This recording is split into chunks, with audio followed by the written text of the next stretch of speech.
All right.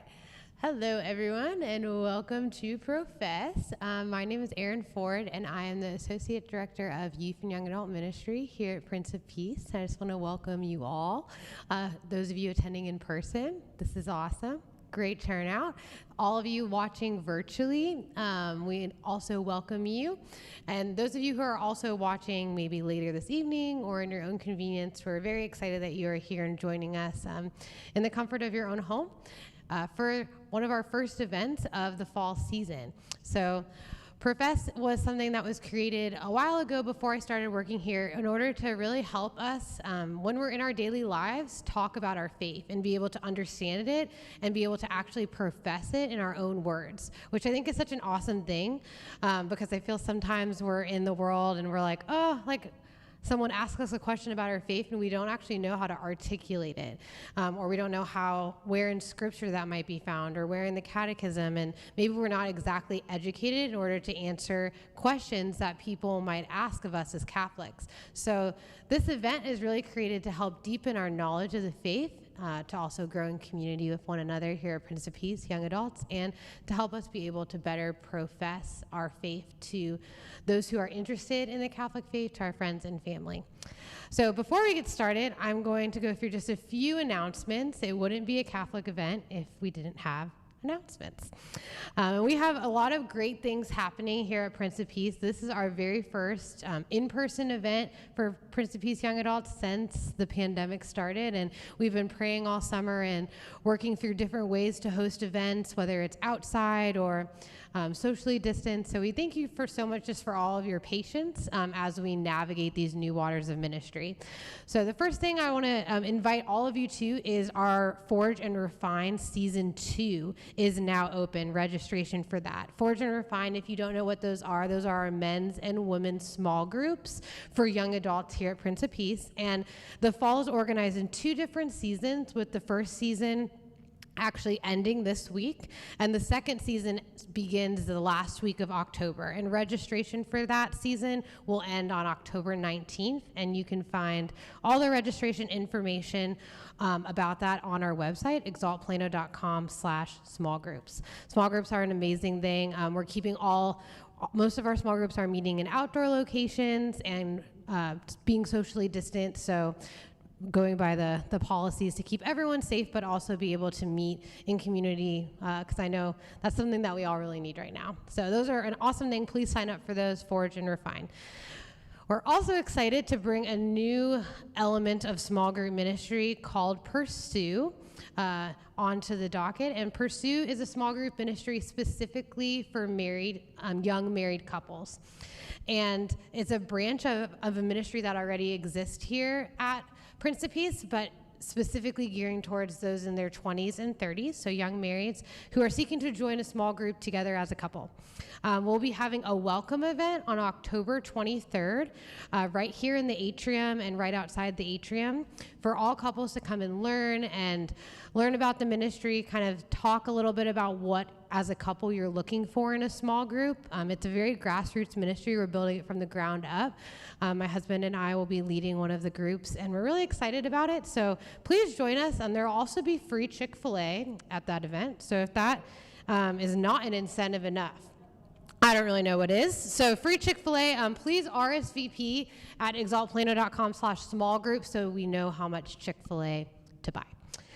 Again, that's October 23rd at 6 p.m. right here in the atrium. In a few weeks, Exalt will be back. The fall season of Exalt will be virtual only. As we navigate the new waters, we know that Exalt is such a highly attended event that our atrium probably wouldn't hold our capacity that would bring to that event. So we're navigating for the spring how to host Exalt in a safe way for our spring. So we discern that fall will still be virtual, and we can't wait to come into your living rooms with your family and bring you Exalt, which you'll have more information on our upcoming season on Friday. So look on all of our social media handles, Facebook, Instagram, for more information about the theme and things to look forward to for Exalt. The first Exalt is October 20th, virtually at 7 p.m. on Facebook and YouTube. Finally is our new event for this season is our Young Adult Mass and Social, which will be the second Wednesday of every month, a Mass specifically for young adults right here at 6 p.m., and we'll follow a social, which will include food, free food, which means I know many people will be there. Free food right out here in the atrium, time for fellowship, a great opportunity to bring new people into our community. Maybe if you're bringing someone for the first time, it's a great event. So that's the second Wednesday of every single month. And the first one is this month, October 14th at 6 p.m. I know that's a lot of information, but you can find everything on our website, exaltplano.com. Under the calendar is all of our information from the dates to who's speaking to everything is online. All right, so before we get started, I'm going to go through kind of the flow of how this evening will work. For those of you who are joining us virtually, and for those of you who are here in person, the flow is similar to if you've been to Profess before. I'll invite our speaker, Matthew, up to speak, and he'll give his talk, and then afterwards, we'll go into a time of Q&A. So for those of you attending here in person, if you have a question, I'll walk around to you and hold the mic up, and you can pull your mask down and ask your question and then put it back up, and he'll answer the question. And then for all of you attending virtually, we ask that you comment your question in our YouTube or Facebook links and anytime during the presentation, and we'll get to those questions as time allows, but we'll start writing them down throughout his presentation so we have them available for him during the Q&A. So our speaker tonight for Profess Faithful Citizenship is Matthew Moore, and Matthew has over 30 years of parish ministry experience, including 12 years of teaching RCIA. He is the assistant professor of English and philosophy at Del Mar College. He holds degrees in philosophy and theology from the University of Dallas, and he has his doctorate in philosophy from the Center of Thomistic Studies at the University of St. Thomas in Houston. Matthew is a husband and father to 5 children, and he traveled all the way to be with us from Corpus Christi. So if we could give a big round of applause and welcome Matthew Moore.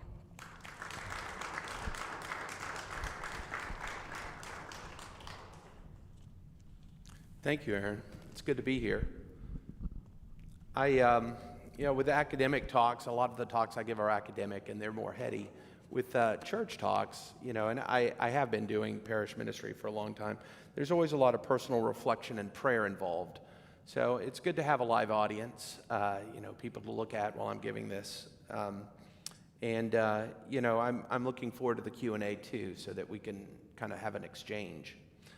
So I began with this statement, which is quoted in the reissuance of the bishop's document, Faithful Citizenship. So they kind of reissue it almost every election season or every 2 election seasons, something like that. They adjust it here and there, and then it comes back out again. They've been doing that, I think, for about now maybe 16 years, something like that, maybe 20. But they quote the compendium of the social doctrine of the church, saying, "The permanent principles of the church's social doctrine constitute the very heart of Catholic social teaching. These are the principles of the dignity of the human person, 1, 2, the common good, 3, subsidiarity, 4, solidarity. These principles are the expression of the whole truth about man known by reason and faith." All right, so those two come into, we'll see that they're going to be very important. So what I'm going to do in this talk is I'm going to begin with a Bible verse, which is kind of fundamental to the beginning of Catholic social teaching. We're going to use that verse to kind of get off and running, and then we'll begin to bring in these principles. Now, I'm going to spend less time on the dignity of man than I will on the other 3, the common good, subsidiarity, and solidarity. Not because it's less important, it's every bit as important, but I think that maybe that teaching is a little bit more common. So since I'm trying to make sure that y'all are able to profess your faith, these other areas which maybe get treated a little bit less often are going to be more helpful at this point. Okay? So the Bible verse is, "Render unto Caesar what is Caesar's, and render unto God's what is God's. So I went ahead and I wrote this talk out, but I'll depart from it occasionally and ad lib. But I wanted to go ahead and write it out because we've actually got a whole lot to cover in a short amount of time. So sometimes you'll see me reading. This verse contains actually a revolutionary doctrine. A lot of people don't realize how revolutionary it is. Nothing like it previously existed outside of the thought of a few philosophers, and even there it wasn't really even fully developed. By affirming that certain things belong to God, it also affirmed that not everything belongs to Caesar. And if everything doesn't belong to Caesar, then Caesar's realm is somewhat limited, right? Only the things that belong to Caesar belong to Caesar, not the things that belong to God. So this is where we get the notion of limited government. It's born right there. Now, there are a lot of different forms of limitations on government.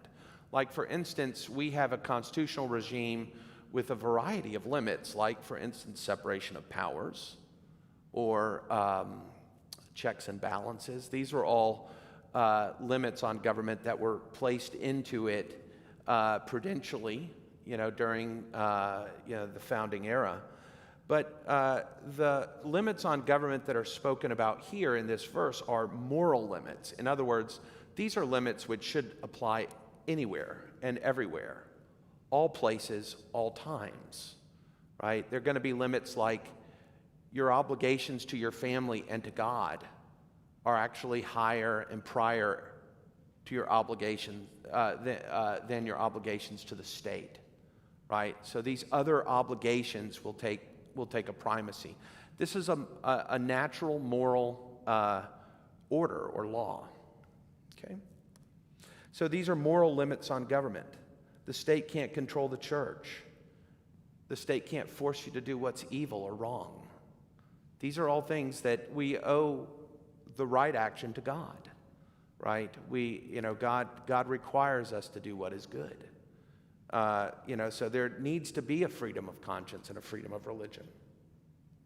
Now, even though this moral limit on government, which is revealed, didn't exist prior to this biblical verse, and we see it occurring really affecting the medieval society where you have the church and the state, and oftentimes they clashed, with a twofold citizenship.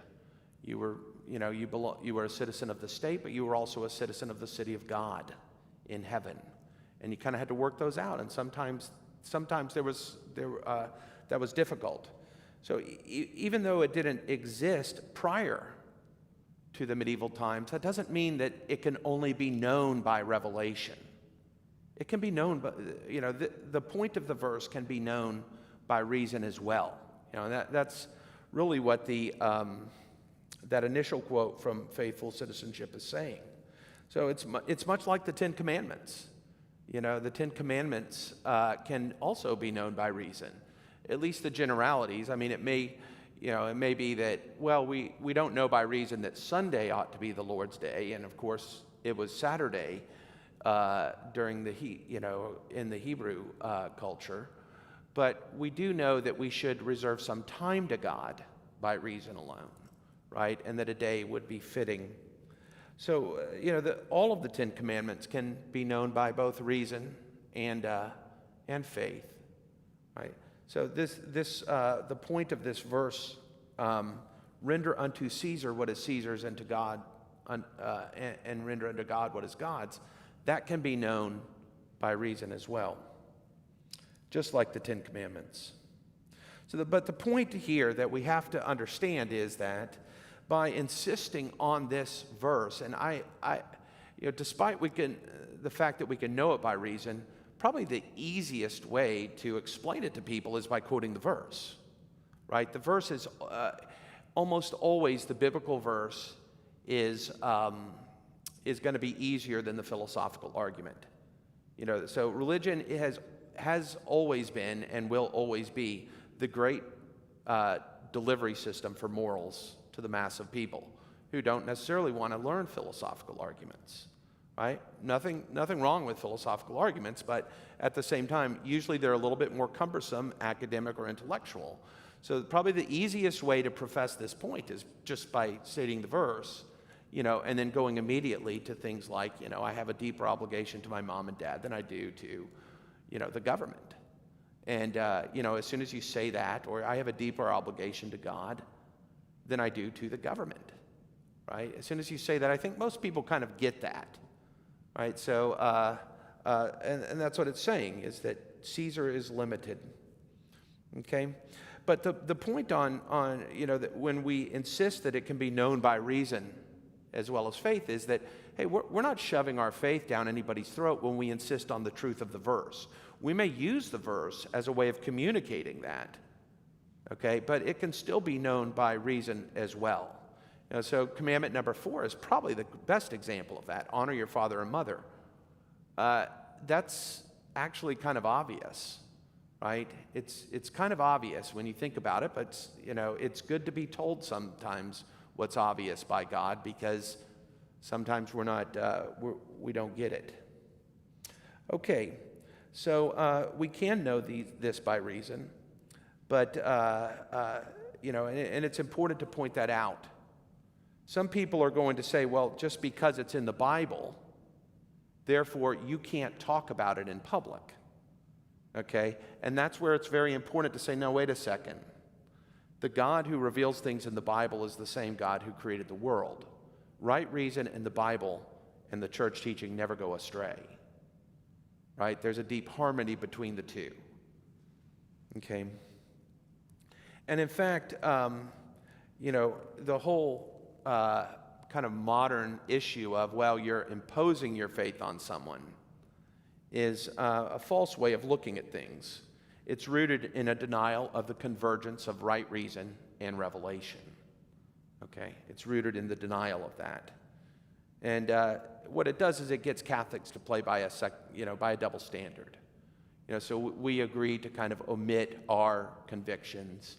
And at the same time, the secularists, who were officially named as a religion, right? So if you look at the Humanist Manifesto, the first 2 of the 3 Humanist Manifestos involved the declaration that secularism was a religion. That's the way that it kind of got into the culture, by using religious freedom. And then the last manifesto actually denounced that it was a religion, said that that was a conspiracy made up by right-wingers and the religious, okay? And that, in fact, the secularism is the default position for our public philosophy, right? Our public conversations in this country.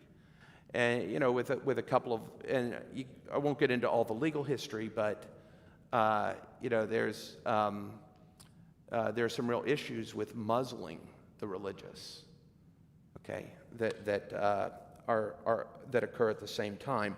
But this is against our faith, right? This is against our faith. And it's against right reason, okay? Because the people that are telling us not to speak about our faith themselves don't abide by that. They have a belief system. The secularists have a belief system. The atheists have a belief system. And they expect things like public schools to be in full compliance with it, right?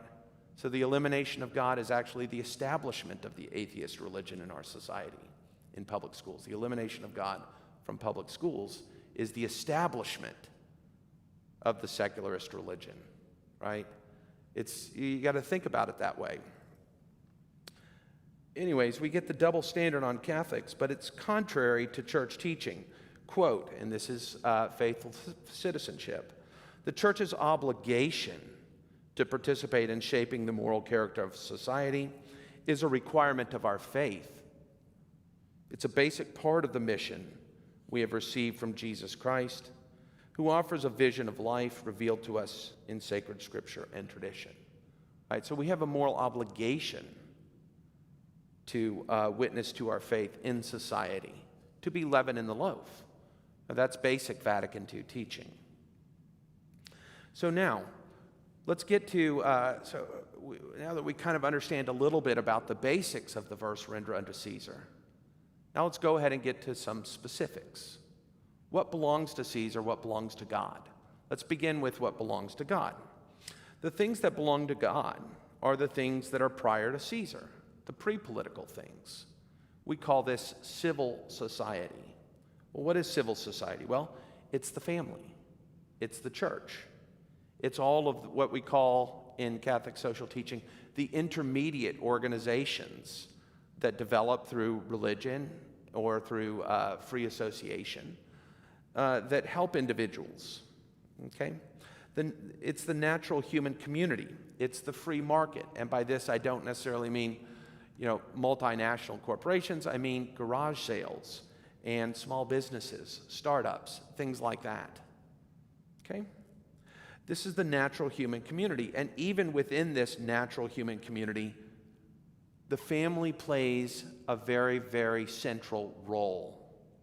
A very, very central role. A sacred role. We can't put enough emphasis on the family, right? The family. And the family ultimately serves the dignity of the person. But unlike political societies, and by political societies, we're talking about the human society once it begins to formulate laws and things like police stations that are going to enforce the laws, once it begins to build those structures, right? It's moving out of a level of kind of informal association into a formal political association. And probably the best example we've seen of things like this is the American West, like within our experience. So you have people that would move out there, and there would not be a law, right? There would not be a law. And then eventually there was a transition. Usually we were born within a political society with laws and all, but it's not always the case. And even if we're in a political society, it's always important for us to affirm the natural human community, as we're going to see. So the pre-political civil society it takes a primacy over political society in two different ways. First of all, chronologically at some point, you had a group of families that got together and decided, we need to institute some laws in this community. Okay, so it moves from being frontier into being an actual politically organized society with a constitution and things like that. So constitutions they don't grow off trees and they don't come out of the ground like a potato. Constitutions come together from people who get together, or possibly an individual, and formulate laws. So they're deliberate human actions. And those people grew up in families, right? The people that attend constitutional conventions and things like that grew up in families.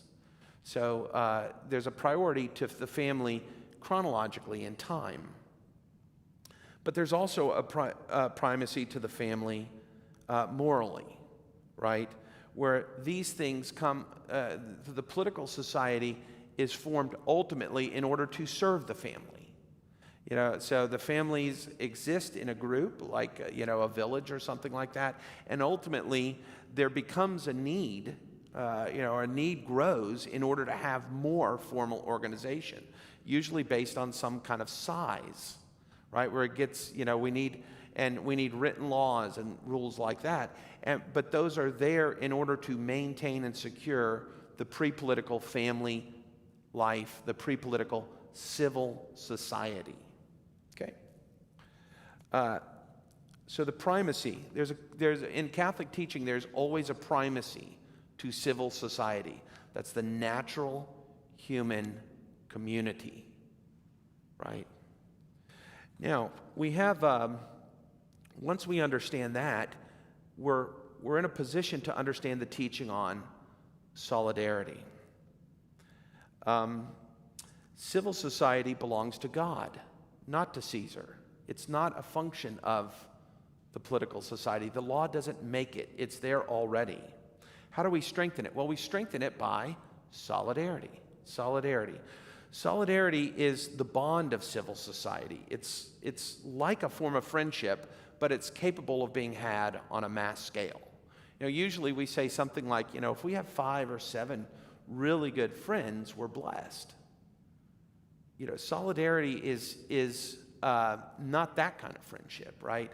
Solidarity is the basic friendship that can exist among all peoples because we all understand each other's circumstances. You see a family with children, you want to help them. You've been there yourself, either as a child or because you had children. And so everybody is trying to have a decent life. We have to have sympathy and cooperation for the human situation, right? So this is all rooted in an understanding of our common humanity, and that becomes very, very important. We all share a common humanity. Everybody's trying to have a decent life. We all share this in common. We're all trying to have good lives for ourselves and our families, and we want communities that are basically supportive of this. We need to help each other in it. We should have solidarity with one another. Now, and the family is at the core of the solidarity. Why? Because the family is common to all. This is what Pope John Paul II teaches in his letter to families. Among the many paths taken in life, the family is the first and the most important. It's a path common to all, yet one which is particular, unique, and unrepeatable, just as is every individual. It's a path from which man cannot withdraw. Indeed, a person normally comes into the world within a family and can be said to owe to the family the very fact of his existing as an individual. When he has no family, the person coming into this world develops an anguished sense of pain and loss, one which will subsequently burden his whole life. The church draws near with loving concern to all who experience situations such as these, for she knows well the fundamental role which the family is called upon to play. Furthermore, she knows that a person goes forth from the family in order to realize a new family. In order to realize in a new family unit his particular vocation in life. Even if someone chooses to remain single, the family continues to be, as it were, his existential horizon. That fundamental community in which the whole network of social relations is grounded. From the closest and most immediate to the most distant. Do we not often speak of the human family when referring to all people living in the world? End quote. It's within the context of solidarity, this kind of mass ability to have friendship through sympathy and an understanding of our common human situation. It's within this context that that an issue in the current election cycle can be dealt with.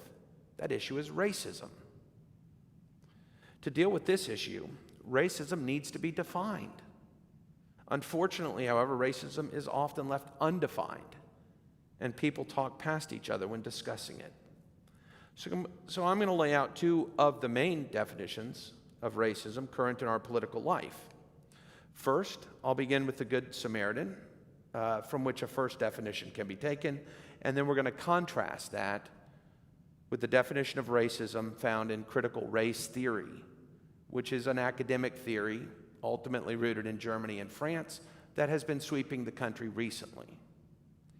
And then we're going to return to the issue of solidarity and the building up of civil society harmoniously. So here's the parable. An expert in the law asked Jesus, "Who is my neighbor? Who is my neighbor?" Jesus replied, "A man fell victim to robbers as he went down from Jerusalem to Jericho. They stripped and beat him and went off, leaving him half dead. A priest happened to be going down that road, but when he saw him, he passed by on the opposite side. Likewise, a Levite came to the place, and when he saw him, he passed by on the opposite side. But a Samaritan traveler who came upon him was moved with compassion at the sight. He approached the victim, poured oil and wine over his wounds, and bandaged them. Then he lifted him up on his own animal, took him to an inn, and cared for him. The next day he took out 2 silver coins and gave them to the innkeeper with the instruction, 'Take care of him. If you spend more than what I have given you, I shall repay you on my way back.' Which of these 3, in your opinion, was neighbor to the robber's victim?" He answered, "The one who treated him with mercy." Jesus said, "Go and do likewise." Now, although the parable itself is well known, sometimes the core of the teaching is missed. The core of the teaching is the redefinition of neighbor. The people who you thought would be neighbor are not actually the neighbor. Because the Levite and the priest were the people who actually lived in the vicinity of the man who was the victim. Right? So oftentimes justice in the ancient world, as it is today, was defined along cultural or political lines. If you were Athenian, justice was whatever helped Athens and which harmed Sparta. Justice was defined as whatever helped your kind, your own people, those who you lived with, or your physical neighbors, the people who lived in your vicinity.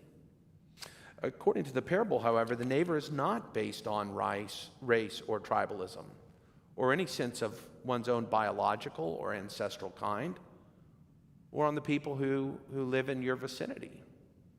The true neighbor, the true friendship, the true justice, and the true city, the city of God, is based on character. It's the one who did what was right, who recognized this man was the victim of robbers. A wrong was done against him.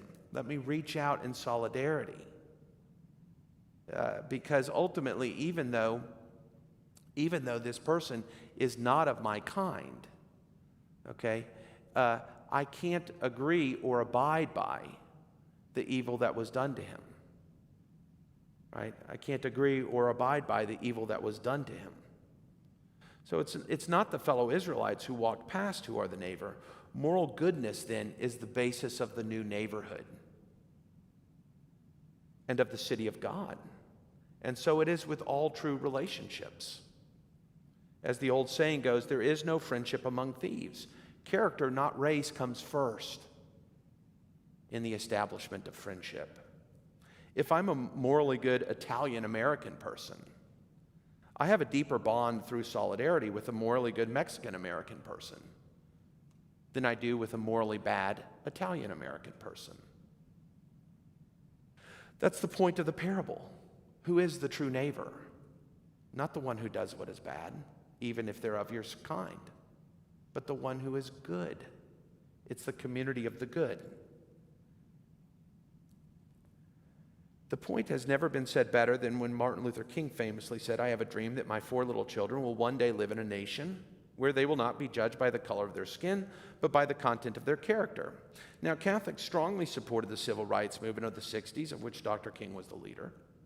Following great leaders like Abraham Lincoln, Frederick Douglass, and a host of others, that movement upheld the classic American principles enshrined in the Declaration of Independence and in the Constitution. It sought to extend those principles to some who had not enjoyed their protection.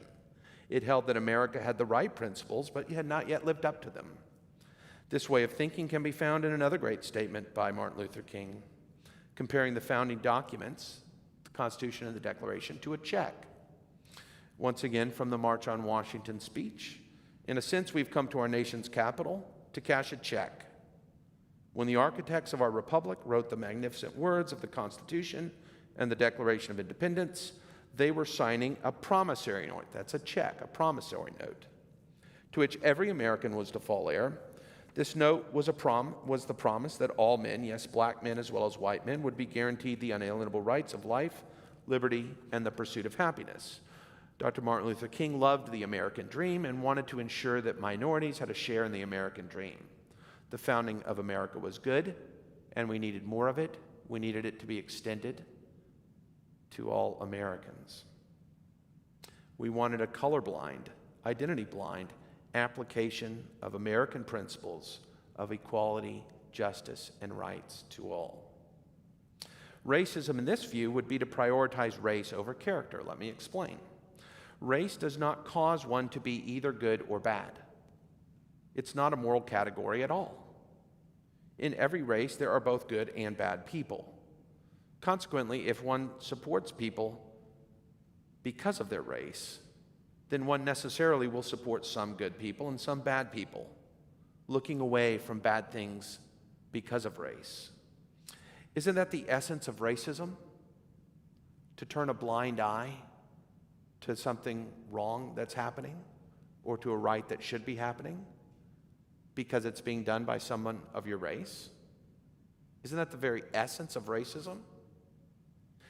Now, it's debatable that we could have affirmative action programs for some past racism, or we could address something, but ultimately what we're looking for is the colorblind society. We're looking at a society in which everybody has equal protection under the law. That's our goal. Part of the problem is, however well-intentioned governmental programs are, oftentimes they diminish people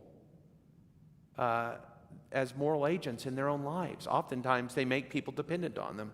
So, we can debate those programs, but the goal is ultimately to get people to stand on their own 2 feet and to have independent lives themselves. Part of the problem with the recent book with the recent philosophy of Ibram Kendi, the anti-racist philosophy, the name is very good, but it also denies human agency by holding that every divergence in social outcomes is due directly to racist policy, right? That's the core connection that that is his bedrock principle. It denies that free choice, moral agency, self-determination play a role in the outcome of individuals' lives. Right? So it converts us into mere products of the system and robs us of control over ourselves. Studies have shown that the single most dominant factor in determining outcomes is intelligence, but there are other factors as well, whether the family was intact or broken, whether you were religious. There have been many studies done by Stanford showing that religion actually makes, that religious students tend to do better in school. Other factors are whether one perseveres, individual determination, whether we were formed or taught well by our parents. These are all determinative in the life we're going to live. And there's a factor of chance as well. But the goal is to have a society which is open to all races, an equal playing field, so to speak, thereby not letting race determine the decisions that we make. Okay? Now, the other view of racism is, like I mentioned before, originally it's part of an academic theory, but it's kind of been sweeping across the nation these days. And it's a hodgepodge, not of African thought, but of European theories. So it's a Eurocentric theory. It's part Marxist, part French postmodern deconstructionism, part consequentialism, which is British, and it's called critical race theory. Well, let me give you an example with this. Critical race theory shifts the focus from the poor and disenfranchised, which were the focus of the civil rights movement, it shifts the focus to people's identity. A practical example is LeBron James. He's often in the news these days. In the classical civil rights movement of Dr. Martin Luther King, he would not be considered oppressed. He's not oppressed because he lives in a $100 million home. He has numerous people of all races working for him, including white people. He makes more in every single month than I will in my entire professional life. Okay? He's actually got a very, very good life, right? But in the new postmodern identity politics view of racism, he's oppressed. In this second kind of view of racism, he's oppressed. Well, how? In this way of thinking, the way one constitutes a positive identity is to project a negative identity onto others. For example, affirming masculinity is a put down to women. affirming the family is then a put down to individuals outside of families. So any kind of affirmation is always a denial or a put down of someone else. One cannot affirm blackness without putting down whiteness. One cannot affirm whiteness without putting down blackness. The traditional American principles like the phrase all men are created equal, or the notion of human rights, or the recognition of solidarity necessary to our common humanity, all of these are actually just veiled assertions of Eurocentric white identity. There's no such thing as truth. Truth itself is just a fiction made up by oppressors to oppress others. This way of thinking deals in broad, sweeping generalizations and judgments, and Christianity does not escape them. Christian truth is about what is natural and created, about how to worship, about Christ's redemptive sacrifice, is, according to this way of thinking, not true at all, or not natural at all. It's merely a social and cultural construct made up for some political self-interest. That is, to serve somebody's political purposes. Gender, for instance, is also held to be a construct by white, patriarchal European society. So if you think the world is made up of boys and girls, you're a racist. If you focus on the primacy of the nuclear family and of civil society, you're a racist. Why? Because the tradition of thought which upholds the family came over here, and you look back and it traveled through Christian history, a lot of which took place in Europe, although not exclusively. I mentioned that, in this theory also, the canon of great books. I went to the University of Dallas. We were a great books college. The canon of great books is racist in this theory. So they deconstruct the canon. And you're always trying to find obscure authors to substitute in for the main ones. But the problem is the deconstruction theory is itself European. To substitute that out for Augustine, who was born and grew up in Africa, it's very confused. Doesn't make any sense, as if the canon were all just one race. So the American ideal also, that all men are created equal, they have all have unalienable rights, and that they deserve neutrality under the law, where the law is applied equally to all with no double standards regardless of identity. This whole ideal, these ideals are themselves just masks for oppression. They're just made up fictions by people who are trying to trick you. Law and order is racism. So to be anti-racist, you have to defund the police and give them money to social workers, right? So you can see why LeBron James, who is actually not oppressed at all, according to the traditional definition of racism, you can see why LeBron James now begins to think of himself as constantly oppressed. Because he's in a society that is an expression of concepts that have some sort of European history, right? That were ultimately first written down by white people. Doesn't matter the truth of the ideas. There's no truth. The truth of the idea is beside the point. It's all about who it came from, right? It's all about who it came from. To accept their concepts, like all men are created equal, these are all things that the American founders made merely to control each other. They were forms of oppression and hate, the rule of law and order.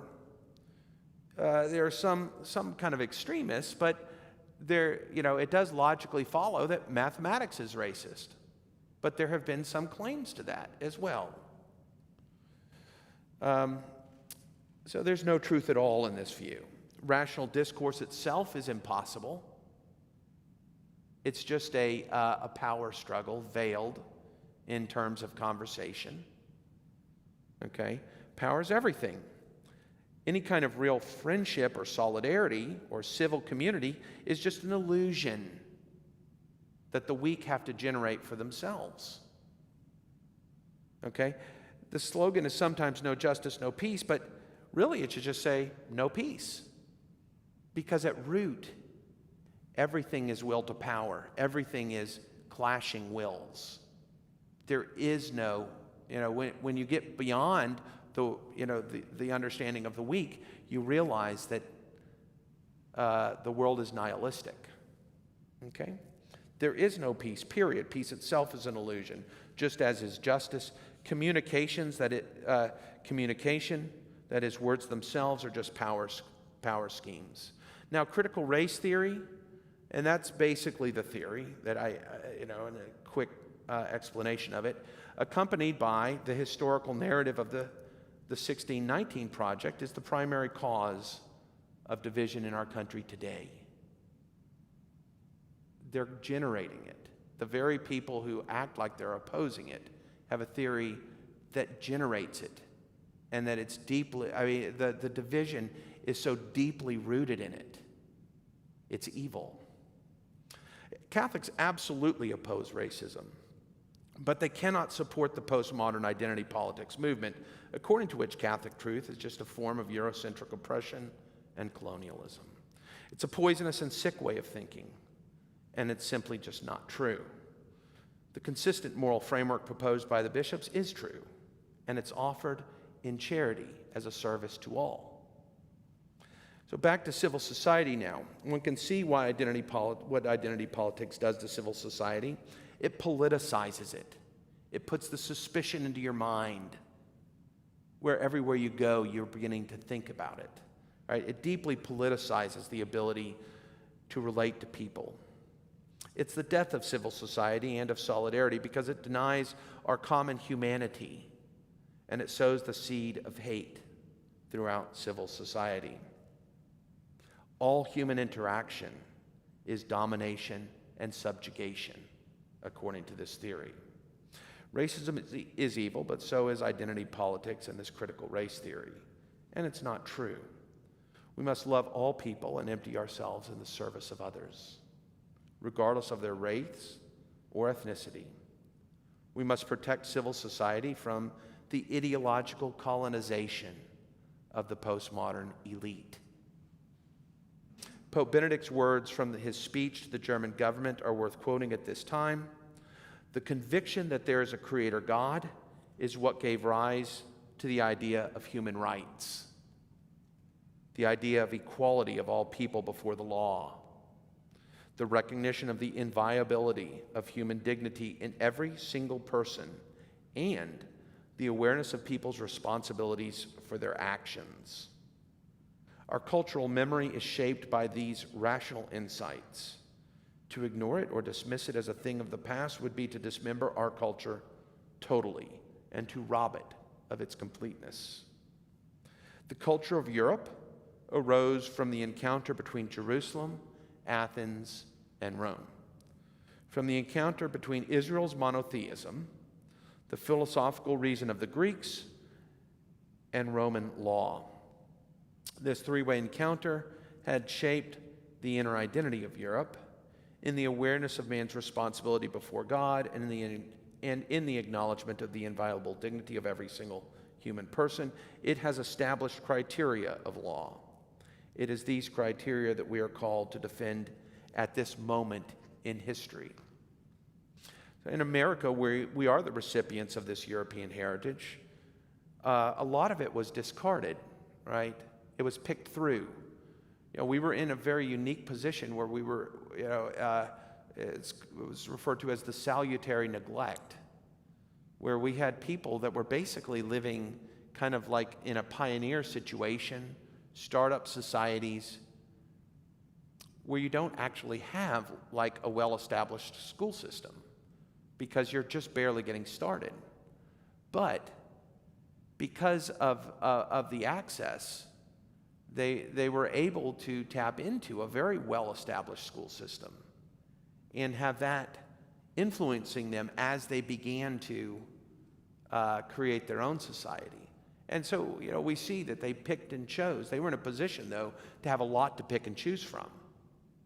To have a full panoply of different theories and things like that. So they were all very intelligent.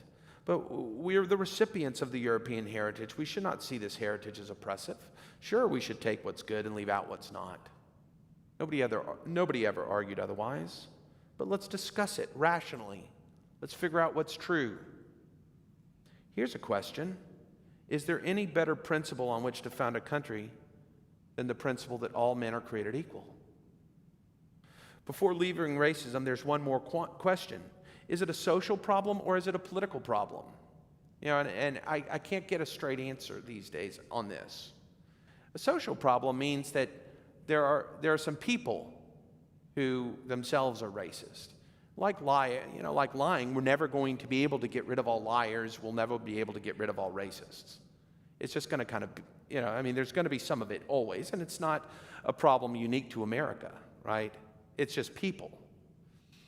But if it's a social problem, probably the best, one of the best ways to deal with it is by supporting religion, right? The first abolitionist homily ever preached in writing, the first abolitionist work ever written is a 3rd century homily, right? So there's a, and in the Christian Middle Ages, for the first time in the history of the world, you had no slavery.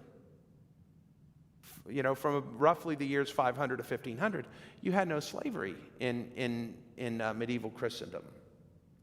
But is racism a social problem? Or is it a political problem? Is there a law that we can change? I watched a video on systemic racism, and they pointed to redlining. Well, redlining was outlawed. It was outlawed as soon as it was unearthed.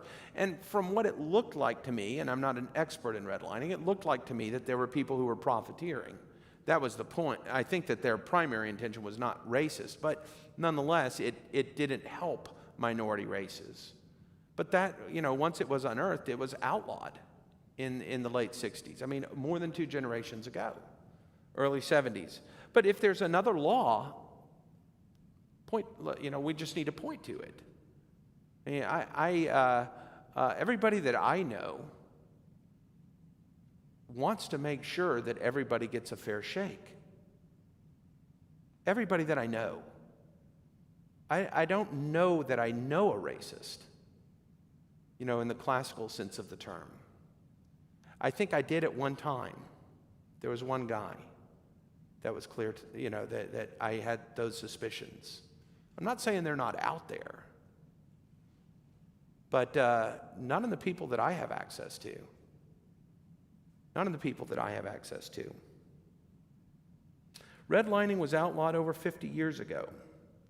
Now, there's one more issue to be dealt with at this time, that's immigration. Solidarity is fundamental to the common good of humanity. Now, common goods exist on different levels. Every society has one. There's the one common good of the family, a common good of a city, the common good of a nation. There's the common good of humanity as a whole, that is the human family. The common good of nations must be seen in the light of the common good of humanity. So even if we have a direct concern with the people around us, solidarity has no bounds. Here's the Catechism's teaching on immigration. The more prosperous nations are obliged, to the extent that they are able, to welcome the foreigner in search of the security and the means of livelihood which he cannot find in his country of origin. Public authorities should see to it that the natural right is respected, that places a guest under the protection of those who receive him. Political authorities, for the sake of the common good, for which they are responsible, may make the exercise of the right to immigrate subject to various juridical conditions, legal conditions, especially with regard to immigrants' duties towards their country of adoption. Immigrants are obliged to respect with gratitude the material and spiritual heritage of the country that receives them, to obey its laws, and to assist in carrying its civic burdens. Now, the first thing to point out is this teaching is not like abortion.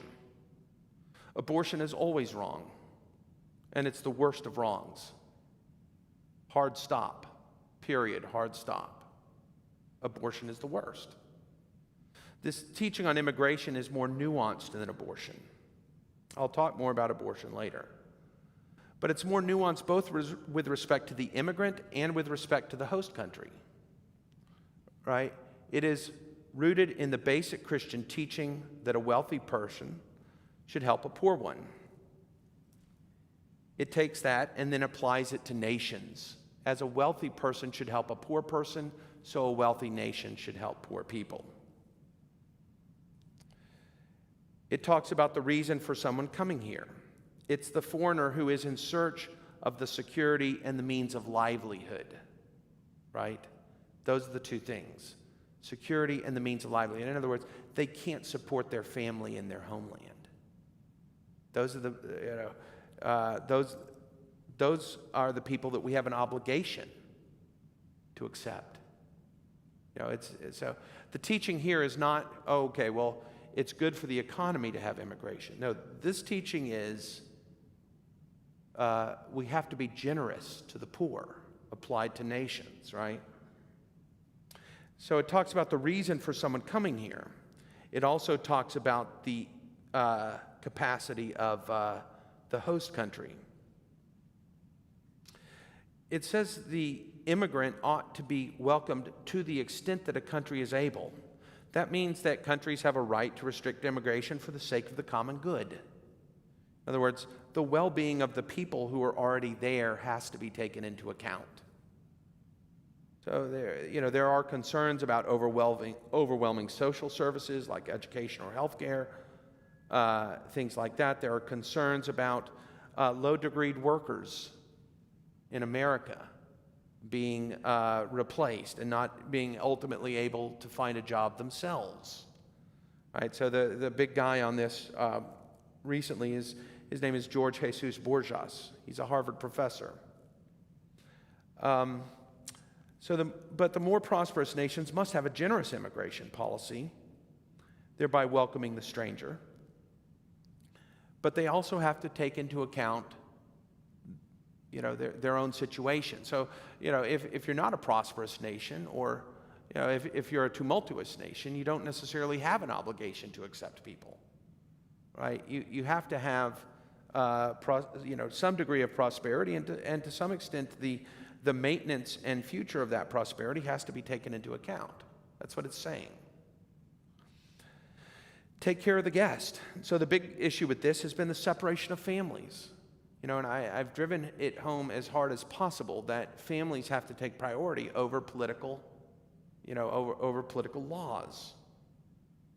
So the separation of families began actually as a result of a ruling, court ruling, called the Flores case during the Clinton era, right? And what ended up happening is they stopped enforcing the law,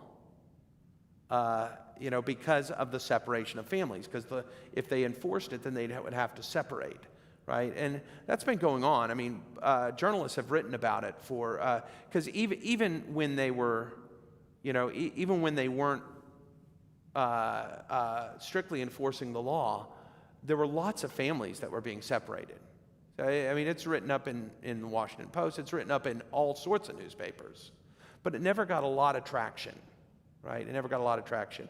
It did increase, right, when they began to enforce the existing law. Apparently that's been remedied by an executive order, right? So that was done rather quickly. But that's something that needs close attention, right? It needs something... It's something that, I read the party platforms for both parties, and I think actually both parties get one side of this issue. Neither one of them fully represents the Catholic view. The Republican platform is more about national sovereignty and looking out for, and that is part of the teaching. The other platform just seems to not even mention that at all. The Democrat platform seems to be all about welcoming the stranger, and it doesn't seem to mention at all that there might be some limits for that, okay? Now, it's wrong for citizens to subject law, which should aim at the common good, to private interest, right? I mean, this is a big deal. This is a big deal. A lot of people today are saying, well, look, these are my people or whatever, and so therefore this is my issue, right? We have to think about this rationally. It's wrong for us to subject the law, which should aim at the good of our community, to private interest. That we have to be reasonable and do what's good for our people, that is the American people, which is a multiracial people, in addition to seeking to help others. To do otherwise is to cripple the country from acting on its own behalf.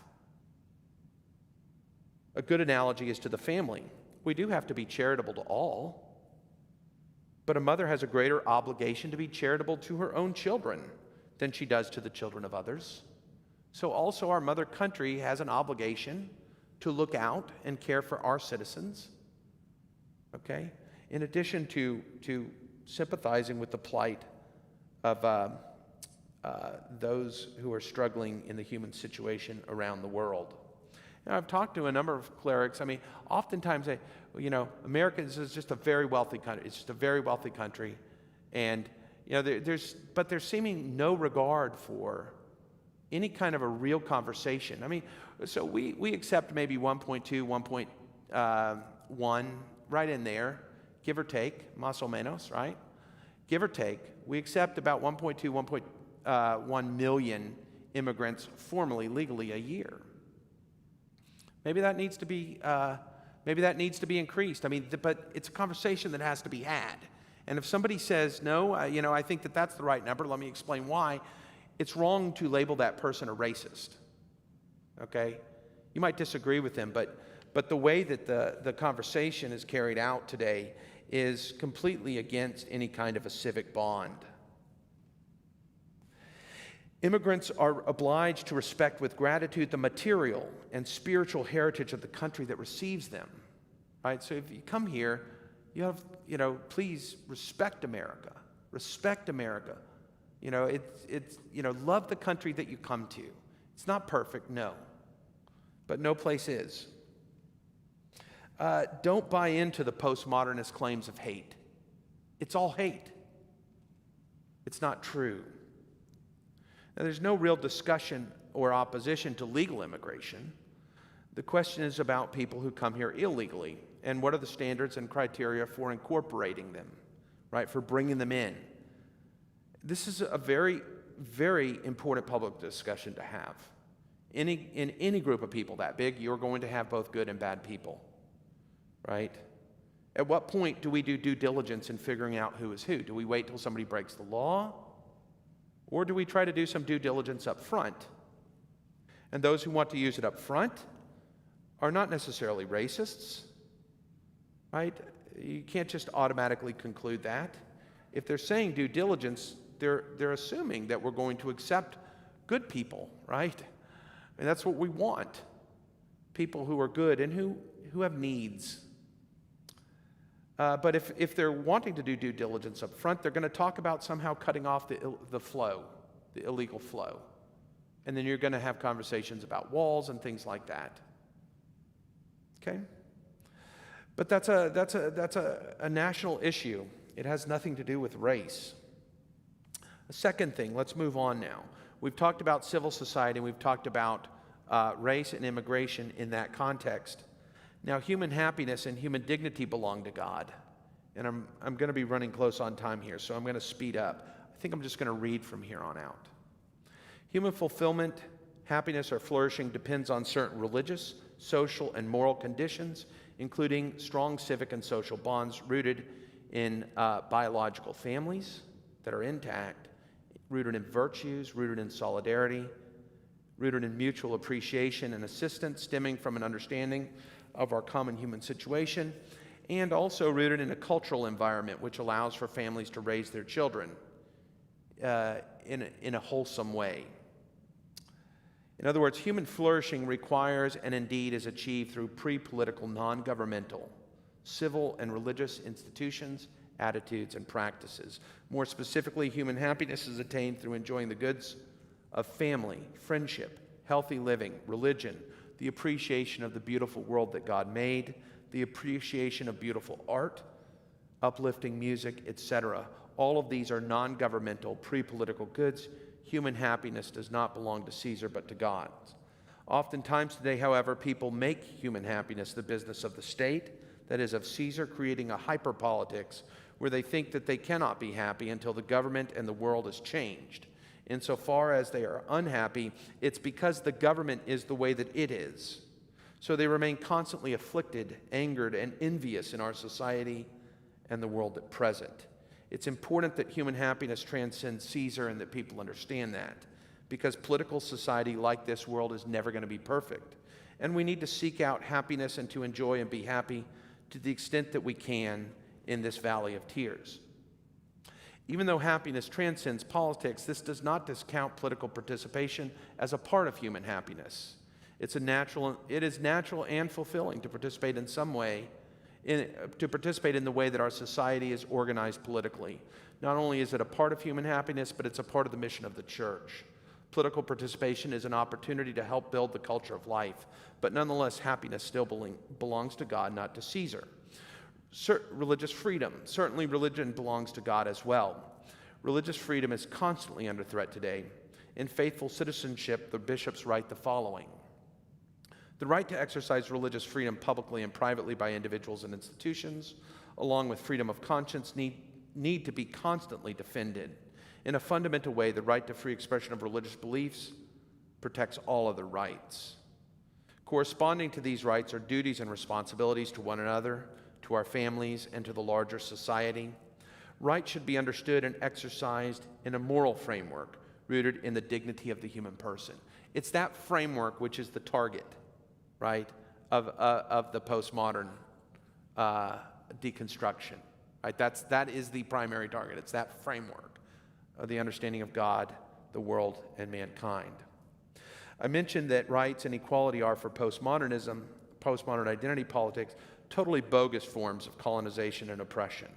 The unalienable rights, which are the foundation of civil rights, has been the subject of a commission recently established by Mike Pompeo, a Catholic, and headed by Mary Ann Glendon, a Catholic. Their document was published just a few weeks ago. Despite the riots, there's still a lot of good work being done. School choice is also very important and very promising way to secure religious freedom. In the past, public schools were governed by Protestants. And in the Council of Baltimore, there was a decision that every parish needed to have a school attached to it because the public school system was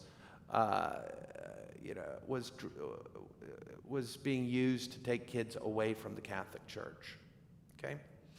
And so the birth of the Catholic school system occurred. Today it's not the Protestants, but as I mentioned before, it's the secularists, right? The secularists. For a similar reason, we face the need to provide alternative methods of education today. Life.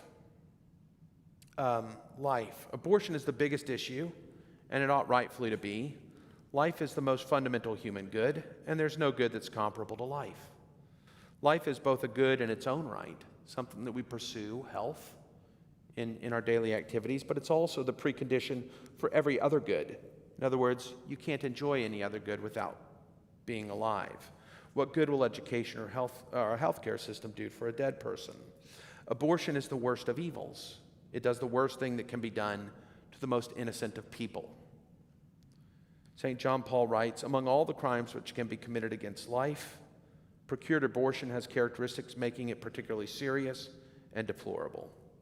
No circumstance, no purpose, no law whatsoever can make licit an act which is intrinsically illicit, since it's contrary to the law of God, which is written in every human heart, knowable by reason itself, and proclaimed by the church.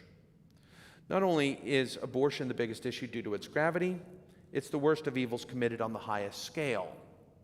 Talking about 700,000 abortions a year. It's the greatest scale. So not only is it the worst in terms of gravity, it's the worst in terms of numbers. It's done on the most massive of scales. So there's no other issue that can even begin to compare to it. There are other elements of the common good, but none, not even slavery, can outweigh abortion. And Faithful Citizenship constantly reiterates this. And I put that in about slavery because a lot of times people criticize the founding generation for not having the political will to abolish slavery. They set the legal framework for it, and certainly that's what was used at the time of the Civil War. The famous words of Lincoln in the Gettysburg Address, that 77 years ago, our forefathers founded a country dedicated to the proposition that all men are created equal. Right? I mean, it's those documents that were being used for abolition. But they didn't have the political will to do it, but they knew it needed to be done as a whole. Today, we don't have the political will seemingly to abolish abortion. We need to recognize that, we're guilty of even a greater evil. Catholics, it's a Holocaust, much like the Nazi Holocaust, the abortion Holocaust is.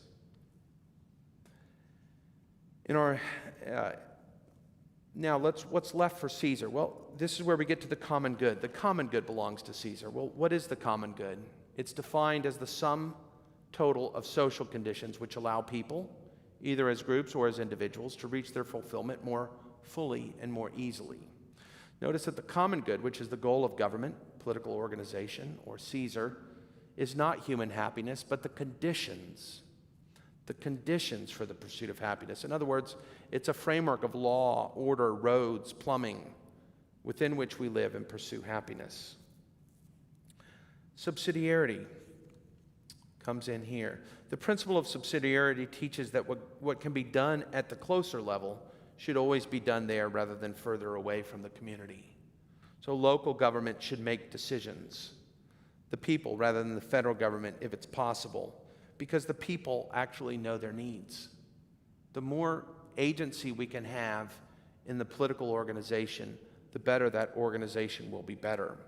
So the principle of subsidiarity aims at helping people to be involved in the choices that they make, and at ensuring the choices they make are choices for themselves rather than choices being made by anonymous governments, etc.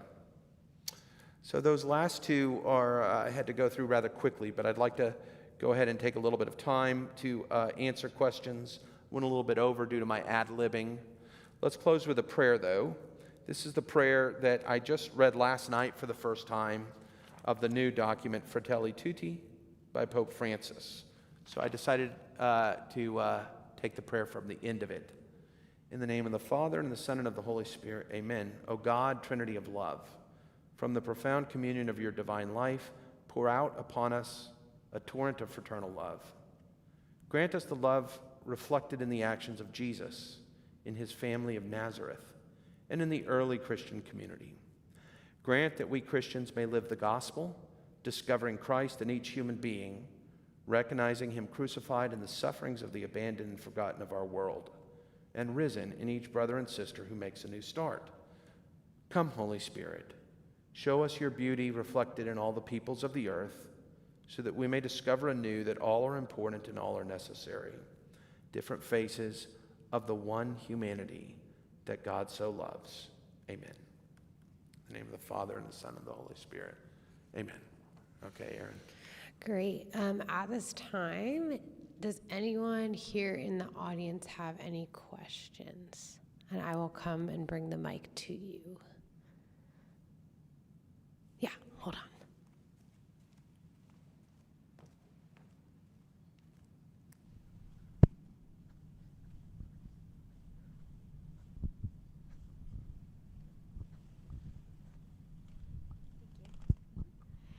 You talked about, I think, forgive me if I'm getting it mixed up if you were talking about it just in relation to critical race theory, but you talked about there being a disconnect between justice and peace. And I was wondering if you would talk a little bit more about it, or if you weren't saying that there is a disconnect, if you could correct me on it and just tell me a little bit more about that. Yeah, I don't think that there's a disconnect between justice and peace, but people who adhere to critical race theory don't believe in either justice or peace. That's what I was saying. Yeah. Anyone else here in the audience?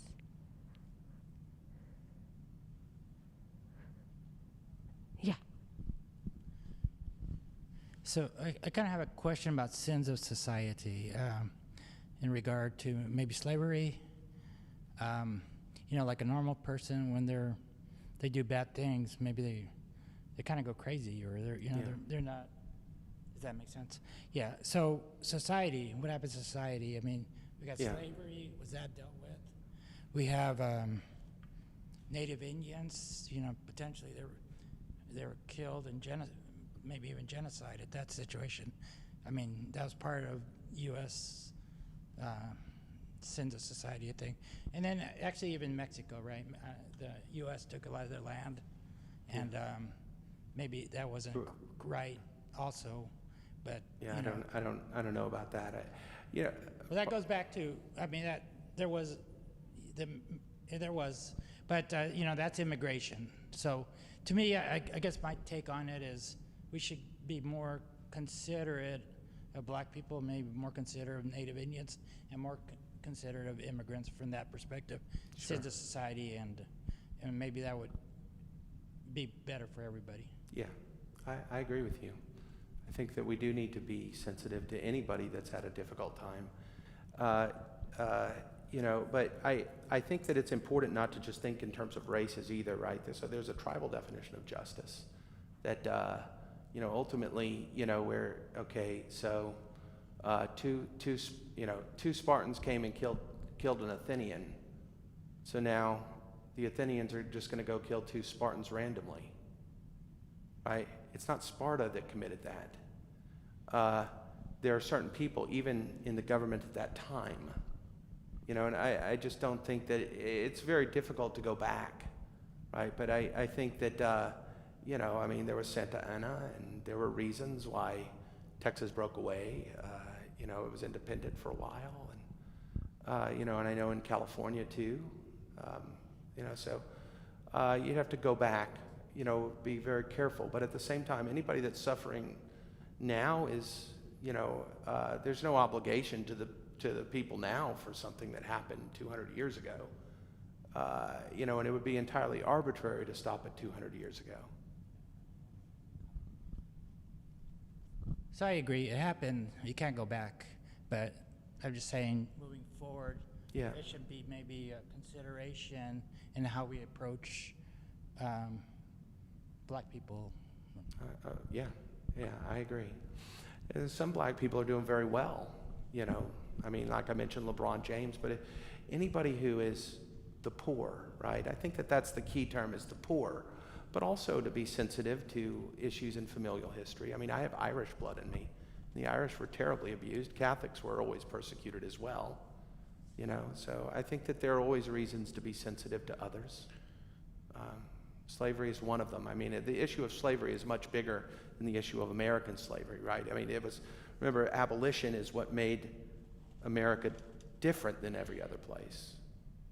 So, except for that little time during Christendom, slavery is something that's pretty much universal throughout the world, every culture, right? It's still going on today as well. I think we should be very, very sensitive to where that's going on today, to the particular countries in Africa where that's still happening. There was a video that I saw, column of Jeff Jacoby dealing with the 1619 Project, I think, maybe about a year ago. And he gives the video, it was a CNN video. Somebody had just been sold, at a slave auction. And he not only, the reporter, CNN reporter, videotaped the sale and then got to speak with the man after he had been sold, just a brief time. We need to be aware of that and try to abolish that. But slavery is what made America common, what it had in common with all the other countries. Abolition is what distinguishes it.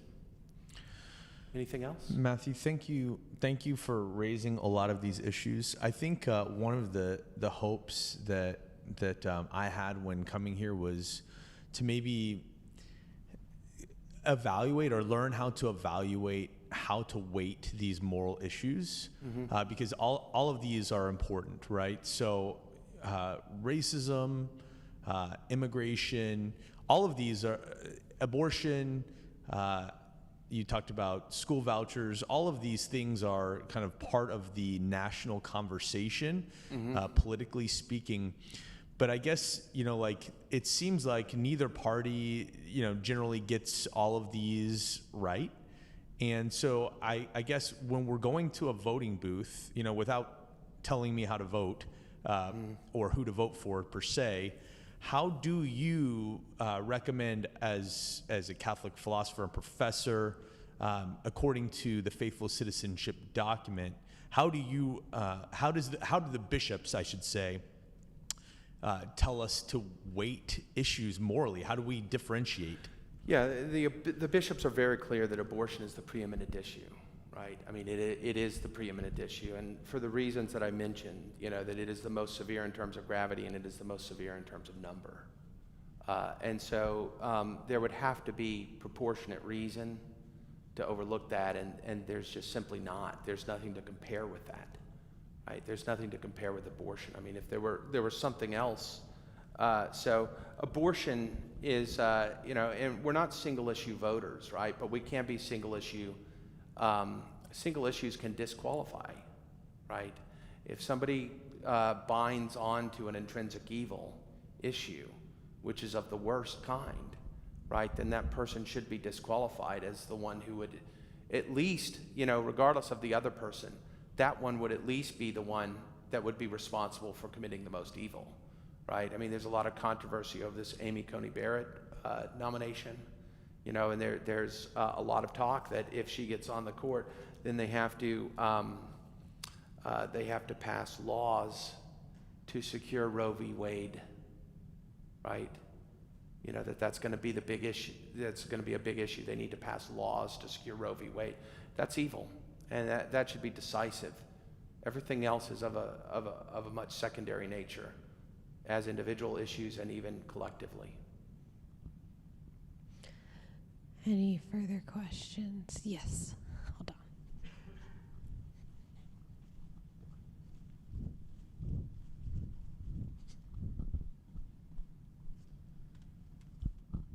So you mentioned critical race theory. I mean, this first time I ever heard it in the last couple months. Do you think the overall, we also hear cancel culture, I look at it as two things. It's deterioration of the family, is that their ultimate goal, and religious freedoms? Yeah, so the cancel culture is kind of a mob that's been set upon us recently. So sometimes they're tearing down statues of Jesus. Sometimes they tear down statues of St. Junipero Serra. Sometimes they've torn down statues of an abolitionist. Basically, it's rooted in the idea that law and order are themselves racist. And so what happens is that these highly sophisticated people will enter into the disappointments that other people have, and they'll put a narrative explanation to them, and they'll end up blaming those on people. And then people feel like they have to tear stuff down in order to express themselves. And like I said, it's mob rule, though. There's no reason about it. I don't have a problem discussing whether or not a bay should be named after a Confederate general. I really don't, and I'm not sure where I stand on the issue. I do have a problem with people taking issues into their own hands. Fort Hood. I don't know that we should have a base named after a general that took up arms against our nation. I think that's debatable.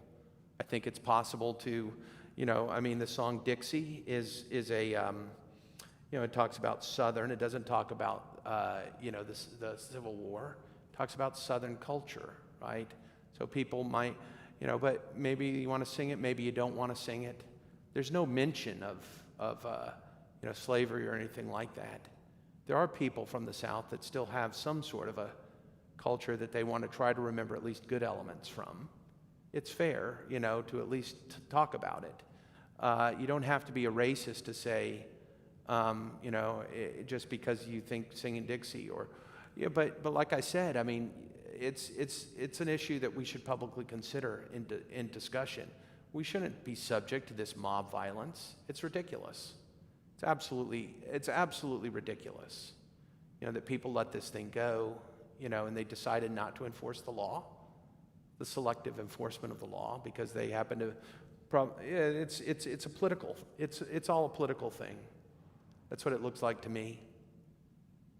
Anybody else?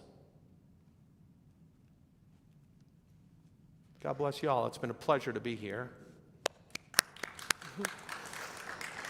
Thank you. And thank you guys for joining us in person and for everyone listening and viewing online. We're very excited for our next Profess next month. Will be on Where Are the Signs and Wonders, talking about the charismatic gifts of the Holy Spirit, the movement of the Holy Spirit, specifically in times like today, where God can sometimes seem completely invisible amidst a global pandemic. So that will be spoken by Tori Harris, who is very passionate about the movement of the Holy Spirit. She wrote a book on it, and it's going to be a really great talk. So that will be next month, which is very exciting. So thank you guys for joining us, and we will see you guys soon.